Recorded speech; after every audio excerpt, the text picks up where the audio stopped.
एक रात अपने घर पर टीचर साक्षी अपने स्टूडेंट्स के एग्जाम पेपर चेक कर रही थी। तभी उसके पति संजय उसके बगल में आकर बैठ गया। संजय अपने मोबाइल में मस्त था, गेम खेल रहा था। अचानक साक्षी की आंखों से आंसू बहने लगे। वो जोर जोर से रोने लगी। जब संजय को रोने की आवाज आई तो उसने मोबाइल से बिना आंख हटाए पूछा कि क्या हुआ साक्षी, रो क्यों रही हो? मुझसे नाराज हो क्या? साक्षी बोली, नहीं, मैं तुमसे नाराज नहीं हूं। दरअसल मैंने स्कूल में परीक्षा के तौर पर एसे राइटिंग में एक बहुत ही अच्छा विषय दिया था कि अगर आपकी इच्छा हो तो क्या बनना चाहेंगे। पति संजय जोर से हंस पड़ा। तो इसमें रोने वाली क्या बात है?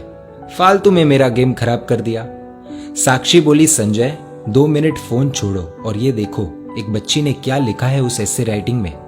तुम खुद पढ़कर रो पड़ोगे। संजय ने कहा, अरे मैं थका हुआ हूं, प्लीज तुम पढ़कर सुना दो। साक्षी ने आंसू पोंछकर पढ़ना शुरू किया। डियर टीचर, मेरा ये एसे राइटिंग मेरे पापा को ना दिखाना, वरना मुझे बहुत डांट पड़ेगी। मैं जब भी घर जाती हूँ तो मेरे मम्मी पापा मोबाइल में बिजी रहते हैं।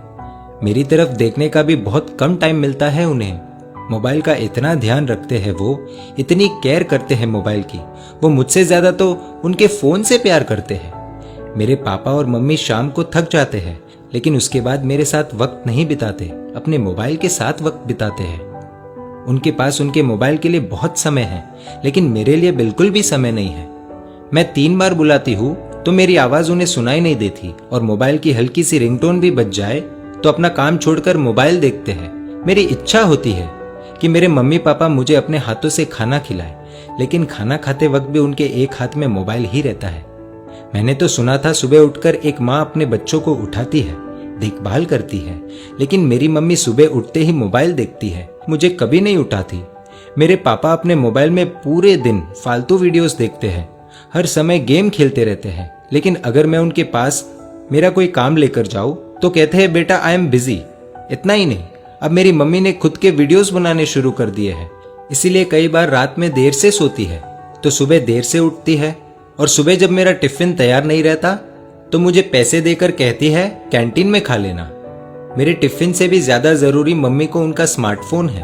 हाँ, डॉटर्स डे के दिन दोनों मेरे साथ फोटो लेते हैं, और वो मेरे लिए नहीं, अपने अपने स्टेटस में डालने के लिए, जिससे दुनिया को पता चले कि वो भी ट्रेंड के साथ चल रहे हैं। वीडियो कॉलिंग पर अपने दोस्तों के साथ 1-1 घंटे तक बातें करते हैं, लेकिन जब मैं कोई कहानी सुनाने कहूँ तो कहते हैं बेटा इंटरनेट पर सुन लो।